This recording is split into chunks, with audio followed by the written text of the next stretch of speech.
گنبد پہ لگے ہوئے سرخ رنگ کے پرچم کو اتاریں گے۔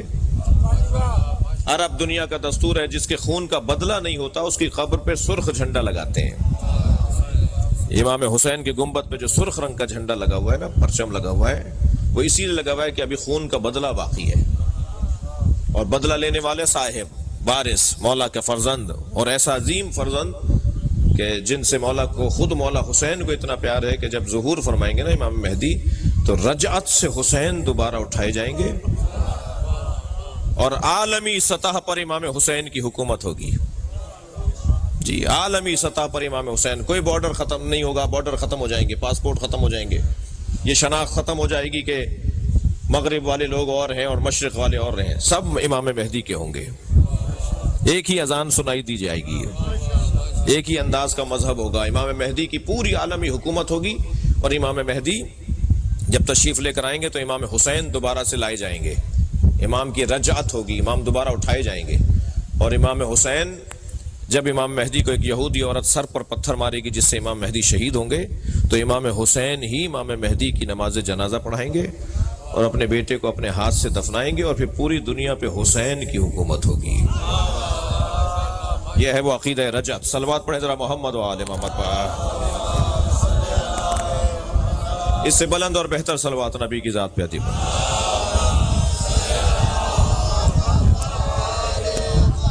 لہذا اب اتنا آئیڈیل دور، اتنا پسندیدہ دور، اتنا بہترین ماحول کہ جب امام حسین کے ہاتھ میں پوری کائنات ہوگی۔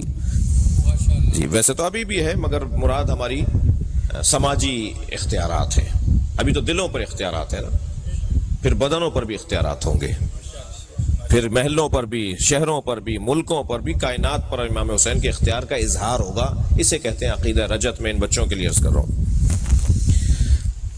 اس زمانے کے لوگوں کی صفات کیا ہیں۔ اس زمانے کے سب سے پہلے تو اللہ نے یہ بات واضح کر دی کہ آخری زمانے میں دین کو بچانا بہت مشکل ہوگا، دین بچانا بہت مشکل ہے۔ بہت بڑا کارنامہ ہے ان لوگوں کا جو آج کے زمانے میں نماز پڑھتے ہیں، بہت بڑا کارنامہ ہے ان لوگوں کا جو آج کے زمانے میں مجلس میں آ کے بیٹھتے ہیں۔ جتنا مجمع یہاں بیٹھا ہے الحمدللہ بہت بڑا مجمع ہے، لیکن اس سے 2 برابر مجمع ہوگا جو نہیں آیا۔ جی، اس سے 2 برابر مجمع ہوگا جو ان کو پتا ہے کہ مجلس ہو رہی ہے پھر بھی وہ نہیں آیا۔ تو یہ جو آ کے بیٹھا ہے، یہ جو نہیں آیا وہ برابر کیسے ہو سکتے ہیں؟ یہ برابر نہیں ہوں گے نا، یہ جو آ کر بیٹھے ہیں ان کی فضیلت زیادہ ہے نا۔ ایسے ہی جو نماز پڑھنے کے لیے مسجد میں جاتے ہیں، جمعہ پڑھنے کے لیے جاتے ہیں، حج کرنے جاتے ہیں، عبادتیں انجام دیتے ہیں، وہ کیسے برابر ہو جائیں گے؟ ان لوگوں، وہ ان کے برابر کیسے ہو جائیں گے جو یہ سب کچھ نہیں کرتے؟ اللہ کا نہ کسی سے پڑوس ہے، نہ اللہ کی کسی سے رشتہ داری ہے۔ اللہ پڑوس کی بنیاد پر نہیں کرتا، کسی کو مقام نہیں دیتا، نہ رشتہ داری ہے اللہ کی، لم یلد ولم یولد ہے۔ جی، اللہ تو محنت اور مشقت اور زحمت اور عبادت اور خلوص اور سچائی کی بنیاد پر عظمتیں دیتا ہے۔ کوئی ضروری نہیں ہے کوئی 5 لاکھ روپے خرچ کرے تو زیادہ معتبر ہو جائے، اور کوئی 5 روپے خرچ کرے تو اس کا اعتبار کچھ نہ رہے۔ اللہ کے یہاں گنا نہیں جاتا، تولا جاتا ہے۔ وہ یہ دیکھتا ہے کون میری خاطر کام کر رہا ہے۔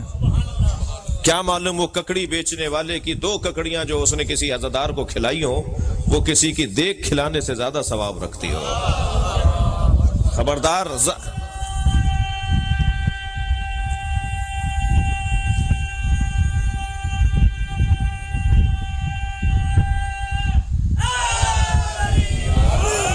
مجھے ظاہر کی بنیاد پر فیصلے نہیں کر رہے، ظاہر کو دیکھ کر۔ خبردار، ظاہر پر فیصلہ نہیں ہوگا، باطن پر اور خلوص نیت پر فیصلہ ہوگا۔ اور جو میرے ہاتھ میں نہیں ہے کہ میں کسی کا فیصلہ کروں، کیا معلوم وہ سچا ہو اور میں سوچا ہوا ہوں کہ سچا نہیں ہے۔ ویسے بھی جس جگہ ہم بیٹھے ہیں نا، تھکے ہوئے تو نہیں آپ، جس جگہ ہم بیٹھے ہوئے نا، یہ جگہ اینک بدلنے کی جگہ ہے۔ یہاں بیٹھنے والوں کی دید تبدیل کروائی جاتی ہے، اینک تبدیل کروائی جاتی ہے۔ یہاں بیٹھنے والا وہ دیکھتا ہے جو حقیقت ہو۔ چشمے سر سے دیکھنے والے اور ہیں، چشمے جان سے دیکھنے والے اور ہیں۔ یہ فرش ازا چشمے جان اور آنکھوں کو کھولتی ہے جو دل کی آنکھیں ہیں۔ بصارت سے بصیرت کا سفر ہے جو عزاداری سے نصیب ہوتا ہے۔ یہ فرش ازا پہ بیٹھنے والوں کی دید ہی کچھ اور ہے۔ میں ایک جگہ سے گزر رہا تھا، رستے میں سانپ بیٹھا ہوا تھا، میرے بڑھتے ہوئے قدم رک گئے، میں سوچنے لگا یہ موذی ہے، حملہ کرے گا۔ لوگ مجھے دیکھ کر آپس میں باتیں کرنے لگے، مولانا کو دیکھو بڑی شجاعت کی باتیں کرتے ہیں، بڑی تقریریں کرتے پھرتے ہیں، سانپ سے ڈر رہے ہیں۔ اب میں سوچنے لگا ان کے چڑھانے میں آؤں یا عقل مندی کا ثبوت دوں۔ بہت سارے لوگ ہوتے ہیں نا چڑھا کے غائب بھی ہو جاتے ہیں۔ ابھی میں کھڑا ہوا سوچ رہا تھا کہ ایک چھوٹا سا بچہ میرے برابر میں آ کے کھڑا ہوا، کہنے لگا مولانا یہ پلاسٹک کا سانپ ہے۔ جب مجھے معلوم ہوا نا پلاسٹک کا سانپ ہے تو میں نے اسی پر پیر رکھا، اسے کچلتا ہوا چلا گیا۔ معلوم یہ ہوا جب حقائق روشن ہو جاتے ہیں تو اقدامات بھی تبدیل ہو جاتے ہیں۔ جی ساری دنیا جس یزید سے ڈر رہی تھی، حسین اس کی حقیقت کو جانتے تھے۔ صلوات پڑھیں گے محمد و آل محمد۔ حقائق روشن ہوتے ہیں یہاں۔ خبردار کپڑوں کی بنیاد پر کسی کا احترام نہیں ہونا، خبردار گاڑیوں کی بنیاد پر کسی کو معتبر نہیں ماننا، بڑے بنگلوں کی بنیاد پر کسی کو بڑا نہیں ماننا۔ ہماری تو انداز ہی کچھ اور ہے، ہم تو لوگ ہی کچھ اور ہیں۔ ہم پر اگر کوئی غور کر لے تو وہ ڈبل پی ایچ ڈی ہو جائے۔ شیعوں پر غور اگر کوئی کر لے نا کسی یونیورسٹی میں جا کر تو وہ ڈاکٹر ہو جائے۔ ہم پر غور کرنے سے ڈاکٹر ہو جائے۔ مولا کی تو بات بہت بڑی ہے، بڑی بات ہے مولا کی۔ ہمیں سمجھنے کے لیے دانشوریاں چاہیے، دانش مندیاں چاہیے، ہوشیاریاں چاہیے، عقل مندی چاہیے۔ کہتے ہیں شیعوں کی تو باتیں علیحدہ علیحدہ ہوتی ہیں، شیعوں کی تو باتیں نئی باتیں ہوتی ہیں، نئے نئے کام ہیں شیعوں کے۔ جی ہماری نئی باتیں، ہمارے نئے کام ہی تو زندہ رکھے ہوئے ہیں لوگوں کو۔ وہ ہم پہ غور کرتے چلے جا رہے ہیں اور ہم کو سمجھتے چلے جا رہے ہیں۔ جی میں ایک جگہ بیٹھا ہوا تھا تو گفتگو ہو رہی تھی کہ جب امام ظہور فرمائیں گے تو امام کی عمر 40 سال کی ہوگی۔ میں نے کہا جی امام ہمارے جب ظہور فرمائیں گے تو ان کی عمر 40 سال کی ہوگی۔ تو وہاں ایک صاحب بیٹھے تھے، کہنے لگے کیا مطلب ہے ابھی ولادت نہیں ہوئی؟ میں نے کہا نہیں، ولادت تو 255 ہجری میں ہو گئی۔ کہنے لگے جی مولانا 1441 چل رہا ہے، 1440 چل رہا ہے، یہ 1440 اور 255 ہجری 1150 سال ہو گئے۔ آپ کہہ رہے ہیں کہ جو ہے وہ 40 سال کے ہوں گے، کہیے 1150 سال کے ہیں تو پھر 40 سال کا کیا مطلب ہے؟ میں نے کہا نہیں، ہیں وہ 1150 سال کے مگر عمر 40 سال پہ رکی ہوئی ہے۔ کہنے لگے لو شیعوں کی تو پہلے ہی باتیں سمجھ میں نہیں آتی ہیں، ایک اور نئی بات آ گئی۔ جی نہ ان کا ماتم سمجھ میں آتا ہے، نہ ان کا جلوس سمجھ میں آتا ہے، نہ ان کے کالے کپڑے سمجھ میں آتے ہیں، نہ ان کے عزاخانے سمجھ میں آتے ہیں، نہ ان کا ہاتھ کھولنا سمجھ میں آتا ہے۔ جی ایک لمبی فہرست ہے جو باتیں سمجھ میں نہیں آتی، ایک اور نئی بات۔ تو میں نے کہا جی آپ کی عمر کتنی ہے؟ کہنے لگے جی 70 سال کا ہوں۔ میں نے کہا کبھی چہرے کو جا کے آئینے میں دیکھیے، اللہ نے 70 سال پہلے جب آپ کو ماں کے شکم سے دنیا میں بھیجا تھا تو سر کے بال دے کر بھی بھیجا تھا اور بھووں کے اور پلکوں کے بال بھی اللہ نے ماں کے شکم سے بنا کر بھیجے تھے۔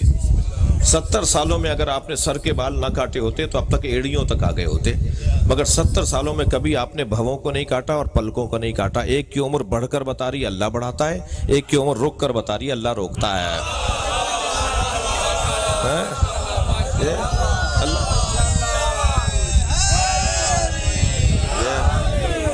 اللہ چاہے تو عمر کو روک دے، اللہ قادر ہے۔ وہ ہمارے امام کو 40 سال کی عمر پر ٹھہرائے ہوئے ہے، جب ظاہر ہوں گے تو 40 سال کی عمر کے ہوں گے، یعنی 40 سال کا جو کیفیت ہوتی ہے وہ ہوگا۔ تو عزیزان گرامی، ہم تو جو یہاں بیٹھنے والے کی میں بات کر رہا تھا کہ دید ہی کچھ اور ہے۔ یہاں بیٹھنے والے کی اینک بدلنی چاہیے۔ بھئی 2 گھنٹے تک اگر کوئی گلاب بیچنے والے کی دکان پہ بیٹھے تو 4 گھنٹے تک اس کے اندر سے گلاب کی خوشبو آتی ہے۔ جو 60 سال سے حسین کر رہا ہو اس میں حسین کی سیرت کی جھلک کیوں نہیں آئے گی؟ اس کے رویے بدلے ہوئے کیوں نہیں ہوں گے؟ اس کا انداز تبدیل کیسے نہیں ہوگا؟